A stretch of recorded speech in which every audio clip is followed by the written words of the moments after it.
friends, my name Lakshmi Chaudhary, Assistant Professor in Biani Group of Colleges, Department of Nursing, behalf of GuruKPO.com. Today I will discuss about blood group. First is, blood group was discovered by Karl Landsteiner in 1901. जो blood group की discovery की गई थी वो Karl Landsteiner नामक वैज्ञानिक ने 1901 में की थी। इसके बाद इनको इस डिस्कवरी के लिए नोबेल प्राइज़ भी मिला था 1930 में। इन्होंने ब्लड ग्रुपिंग को 2 टाइप से डिवाइड किया गया है 2 सिस्टम्स के अंदर। First is ABO system and second is RS system. First we will discuss ABO system. ABO system है उसका क्लासिफिकेशन किया गया था। जो ब्लड ग्रुप उनके टाइप्स थे उनको 4 टाइप्स में डिवाइड किया गया है। A blood group B, blood group AB and blood group O। जो इसका निर्धारण किया गया था ब्लड ग्रुप का, वो जो ब्लड के अंदर RBC प्रेजेंट होती है उसके सरफेस के ऊपर जो एंटीजन प्रेजेंट होता है, लाइक इट ब्लड ग्रुप किसी का A है, उसकी RBC की सरफेस के ऊपर जो एंटीजन प्रेजेंट होता है वो भी क्या होगा, A होगा। इट मीन्स सेम एंटीजन होगा। अगर RBC की सरफेस पे एंटीजन A है तो ब्लड ग्रुप भी A होगा। इसके अपोजिट अगर उसी ह्यूमन बीइंग की एंटीबॉडी प्लाज्मा में प्रेजेंट होती हैं, वो उसके डिफरेंट होती हैं, बिल्कुल अपोजिट होती हैं।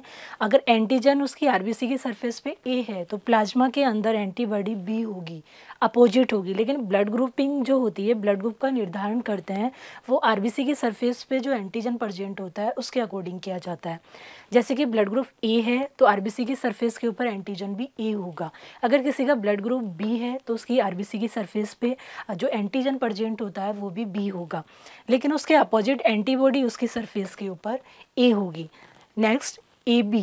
जो AB ब्लड ग्रुप होता है उसके जो एंटीजन होती हैं RBC की सरफेस पे वो भी AB प्रेजेंट होगी, लेकिन इसके अपोजिट क्योंकि दोनों एंटीजन्स हैं वो इसके अंदर प्रेजेंट हैं, तो जो एंटीबॉडी होगी प्लाज्मा के अंदर वो एब्सेंट होती है।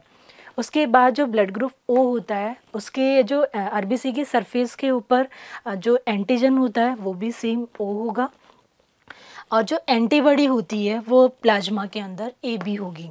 नेक्स्ट इज़, अगर किसी पेशेंट को ब्लड ट्रांसफ्यूज करना है किसी भी ह्यूमन बीइंग को, तो उसके अंदर अपने देखा था अभी कि ब्लड ग्रुप A है तो RBC की सरफेस पे एंटीबॉडी A होगी, एंटीजन A होगा, और एंटीबॉडी उसके अपोजिट होगी प्लाज्मा के अंदर B। इसी तरह से इनको जो ट्रांसफ्यूजन है उसके टाइम पे 2 चीज़ें हैं उनको देखते हैं। फर्स्ट है कोरस्पॉन्डिंग एंटीबॉडी एंड सेकंड है रेसिप्रोकल एंटीबॉडी।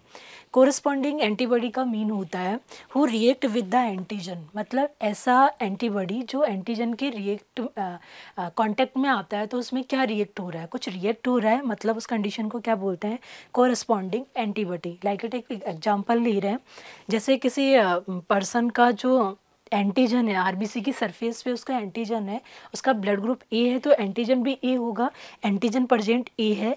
लेकिन अगर उसको कांटेक्ट में किसी दूसरे एंटीबॉडी लाइक दूसरे ब्लड ग्रुप वाले पर्सन के कांटेक्ट में अगर उस ब्लड को लेके आते हैं तो उसके अंदर अलग से एंटीबॉडी होगी, अपोजिट होगी। अगर एंटीजन A है और एंटीबॉडी भी अगर A उसके साथ कांटेक्ट में आएगी तो एक रिएक्शन होगा, उस रिएक्शन को हीमोलाइसिस कहते हैं।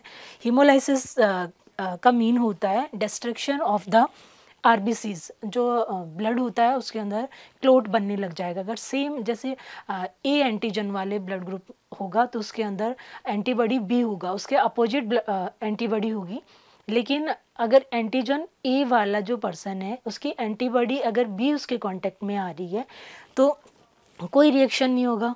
नेक्स्ट इज, ये था ब्लड ग्रुपिंग का। जो ब्लड ग्रुप A होगा तो उसके एंटीबॉडी भी उसके अंदर क्या होगी, उसके अपोजिट होगी, B होगी, लेकिन एंटीजन उसके सेम होगा RBC की सरफेस पे। A ब्लड ग्रुप वाले के एंटीजन A होगा, B ब्लड ग्रुप वाले के एंटीजन RBC की सरफेस पे प्रेजेंट B होगा, AB ब्लड ग्रुप वाले की RBC पे AB होगा, एंड O ब्लड ग्रुप वाले के O एंटीजन प्रेजेंट होगा। लेकिन एंटीबॉडी बिल्कुल अपोजिट होती है। A एंटीजन है तो एंटीबॉडी B होगी, B एंटीजन है तो एंटीबॉडी A होगी। नेक्स्ट इज, अगर जब भी ब्लड ट्रांसफ्यूजन करते हैं उस टाइम पे क्या क्या चीज़ें जो मेन होती हैं जो इंक्लूड की गई हैं, 2 चीज़ें हैं, corresponding antibody and second is reciprocal antibody. इसमें फॉर एग्जाम्पल कोरेस्पॉन्डिंग एंटीबॉडी का मीन होता है who react with the antigen, मतलब ऐसी एंटीबॉडी जो एंटीजन के साथ क्या कर रही है, रिएक्ट कर रही है।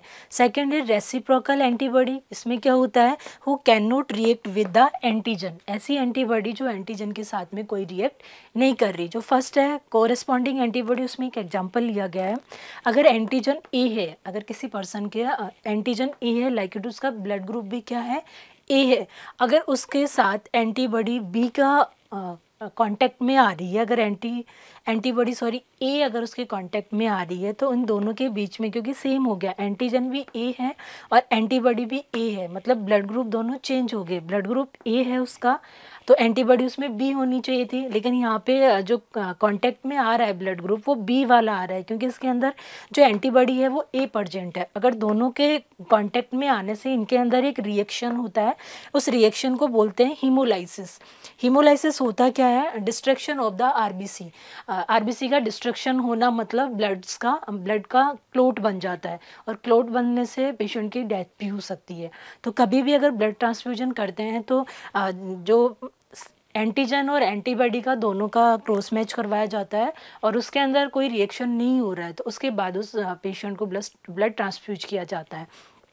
Next is reciprocal antibody. Reciprocal antibody में क्या होता है, वो can not react with the antigen, मतलब उसके एंटीबॉडी के कांटेक्ट में अगर कोई भी एंटीजन आ रहा है तो उसके साथ वो रिएक्ट नहीं कर रही है। तो इसके अंदर फॉर एग्जांपल लिया गया है, जैसे एंटीजन ए है, मतलब ब्लड ग्रुप भी ए है उस पेशेंट का, प्लस एंटीबॉडी बी है, लाइक एंटीबॉडी बी है, तो ए वाले के अंदर एंटीबॉडी बी होती है, अपोजिट होती है। तो मतलब ब्लड ग्रुप ए है, एंटीजन भी ए प्रेजेंट है उसके अंदर, एंटीबॉडी बी मतलब उसका ब्लड ग्रुप क्या है, ए है, क्योंकि एंटीबॉडी उसके अपोजिट होती है। अगर दोनों का कांटेक्ट में आते हैं, antigen A and antibody B, तो उसके साथ में कांटेक्ट में आने से उनमें कोई रिएक्शन नहीं होता, मतलब ए ब्लड ग्रुप वाला जो पेशेंट है वो ए ब्लड ग्रुप वाले पर्सन से अपना ब्लड ले सकता है। Donation and receiving of blood group, मतलब जो ब्लड ग्रुप है वो किस किस को डोनेट कर सकता है, कौन सा ब्लड ग्रुप वाला पर्सन, और किस किस से रिसीव कर सकता है। 4 ब्लड ग्रुप थे, ए बी एंड ओ। जो ए ब्लड ग्रुप वाला पर्सन होता है वो एक तो सेल्फ खुद को ब्लड दे सकता है, और दूसरा ए बी को दे सकता है। क्यों दे सकता है, क्योंकि ए की जो सरफेस पे एंटीबॉडी बी प्रेजेंट होता है, तो ए को दे सकता है, क्योंकि अगर उसके अंदर क्रॉस मैच होगा, उसके अंदर कोई भी रिएक्शंस नहीं होगा, क्योंकि एंटीबॉडी अगर एंटीबॉडी बी के साथ अगर कनेक्ट हो रहा है तो उसके साथ कोई रिएक्शन नहीं होगा, तो ये ए को दे सकता है। सेकंड इज़ ए बी को भी दे सकता है। ए बी को क्यों दे सकता है, क्योंकि ए बी के अंदर एंटीजन तो प्रेजेंट था ए बी, लेकिन उसके सरफेस पे एंटीबॉडी कोई प्रेजेंट था ही नहीं, तो इनके बीच में कोई रिएक्शन नहीं होगा। उसके बाद सेकंड इज़ बी होता है, वो बी को डोनेट कर सकता है ब्लड, एंड उसके बाद ए बी को भी वो डोनेट कर सकता है। बी ब्लड ग्रुप जो होता है, ए बी को क्यों डोनेट कर सकता है, वो वही सेम चीज़ है, बी की सरफेस के ऊपर एंटीबॉडी ए होगा तो ए को तो वो दे ही सकता है, क्योंकि दोनों को अगर मैच करवाएंगे तो उनके बीच में कोई रिएक्शन नहीं हुआ, क्योंकि एंटीबॉडी और एंटीजन दोनों अलग अलग होगी। अगर एंटीजन ए है तो एंटीबॉडी बी होगी, और सामने वाला अगर ब्लड ग्रुप का एंटीजन ए है तो उसके साथ एंटीबॉडी बी होगा। उसके बाद ए बी को इसलिए दे सकता है क्योंकि इसकी सरफेस पे कोई भी एंटीबॉडी प्रेजेंट नहीं होती। Third is A B. जो ए बी ब्लड ग्रुप वाले जो लोग होते हैं वो ए बी को तो ब्लड डोनेट कर ही सकते हैं, क्योंकि सेम ब्लड ग्रुप है, लेकिन इसके अलावा ये और किसी को अदर को ब्लड डोनेट नहीं कर सकते। उसके बाद है ओ, जो ब्लड ग्रुप होता है वो ओ वाले को डोनेट कर सकता है। इसके बाद ये ए को भी डोनेट कर सकता है, बी को भी कर सकता है, और ए बी वाले को भी डोनेट कर सकता है। क्यों कर सकता है इनको डोनेट, क्योंकि जो ओ ब्लड ग्रुप होता है उसके अंदर जो एंटीजन होते हैं वो प्रेजेंट नहीं होते, लेकिन इसके अंदर एंटीबॉडी होती हैं, वो दोनों प्रेजेंट होती हैं। ए बी एंटीजन प्रेजेंट होता है एंड बी भी होता है, तो ये सब जो ब्लड ग्रुप वाले लोग होते हैं उनको ये ब्लड डोनेट कर सकता है, लेकिन रिसीव सिर्फ ये ओ से ही कर सकता है। तो इसी तरह से जो ए बी था, ए बी ब्लड ग्रुप है वो यूनिवर्सल रिसीवर होता है, क्योंकि ये सबसे ब्लड ले सकता है, इसलिए इसको यूनिवर्सल रिसीवर बोलते हैं। और ओ ब्लड ग्रुप जो होता है वो यूनिवर्सल डोनर होता है, क्योंकि ये जो बाकी ब्लड ग्रुप वाले जो A B and A B है ये तीनों को क्या कर सकता है, अपना ब्लड दे सकता है एंड ओ को भी दे सकता है, तो इसलिए इसको यूनिवर्सल डोनर बोलते हैं। इसके बाद इन एशिया में जो ब्लड ग्रुप वाले लोग हैं वो कितना परसेंटेज है, किस ब्लड ग्रुप के लोग कितने परसेंट होते हैं इनके अंदर। जो ए ब्लड ग्रुप वाले लोग होते हैं वो 25% लोगों का ब्लड ग्रुप होता है, वो ए होता है। उसके बाद जो बी है ब्लड ग्रुप वो 25% होता है। ए बी जो ब्लड ग्रुप है वो 6% होता है एंड ओ जो ब्लड ग्रुप है वो 44% होता है। इसलिए जो ए बी ब्लड ग्रुप है वो सबसे कम मिल रहा है, 6% लोगों के अंदर ए बी ब्लड ग्रुप है, तो इसलिए इसको रेयरेस्ट ब्लड ग्रुप भी बोलते हैं। उसके बाद जो ओ ब्लड ग्रुप है वो सबसे ज़्यादा मिल रहा है 44%, तो इसलिए इसको कॉमनेस्ट ब्लड ग्रुप भी बोलते हैं। Next is second RH system. RH system में ब्लड ग्रुप को 2 टाइप से डिवाइड किया है, first RH positive and second RH negative. जो blood group RH positive and RH negative है उसके अंदर जो RBC की सरफेस होती है, ब्लड के अंदर जो RBC प्रेजेंट होती है उसकी सरफेस पे एंटीजन प्रेजेंट होता है जिसको बोलते हैं एंटीजन D। अगर किसी के RBC की सरफेस पे एंटीजन D प्रेजेंट है तो उसका ब्लड ग्रुप होगा RH पॉजिटिव, मतलब जो D एंटीजन है उसके अकॉर्डिंग ही ब्लड ग्रुप का डिटरमाइन करते हैं। अगर प्रेजेंट है तो पॉजिटिव होगा और एंटीजन अगर एब्सेंट है तो ब्लड ग्रुप नेगेटिव होगा। अब नेक्स्ट इज एंटीबॉडी। जो प्लाज्मा की सरफेस होती है इसमें जो एंटीबॉडी होती है वो एब्सेंट होती है दोनों के अंदर, RH पॉजिटिव में भी और RH नेगेटिव के अंदर भी। Next is can donate blood to, मतलब जो RH पॉजिटिव वाला ब्लड ग्रुप है वो किसको डोनेट कर सकता है।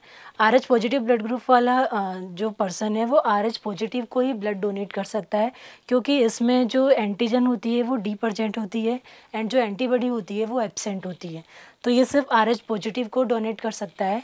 Next is can receive blood from, मतलब किस ब्लड ग्रुप वाले से ये रिसीव कर सकता है, तो ये दोनों से रिसीव कर सकता है, RH पॉजिटिव से भी रिसीव कर सकता है एंड RH नेगेटिव से भी रिसीव कर सकता है। Second is RH negative. RH जो नेगेटिव है वो कैन डोनेट ब्लड टू, किसको डोनेट कर सकता है, RH पॉजिटिव को भी डोनेट कर सकता है एंड RH नेगेटिव को भी डोनेट कर सकता है। क्यों कर सकता है, क्योंकि इसके अंदर एंटीजन भी एब्सेंट होती है एंड एंटीबॉडी भी एब्सेंट होती है। Next can receive blood from, मतलब किससे रिसीव कर सकता है, RH नेगेटिव ब्लड ग्रुप वाला, तो ओनली RH नेगेटिव से रिसीव कर सकता है, क्योंकि इसके अंदर जो एंटीजन एंड एंटीबॉडी होती हैं वो दोनों एब्सेंट होती हैं। नेक्स्ट इज जो 85% लोग होते हैं उनके अंदर RH positive blood group present होता है एंड जो 15% लोग हैं उसके अंदर RH negative blood group present होता है। तो ये था आज का टॉपिक ब्लड ग्रुप। उसके अंदर 2 सिस्टम्स से डिवाइड किया गया था, ABO system and RH system. Thank you for watching this video. Please like, share, comments and subscribe our YouTube channel. Thank you.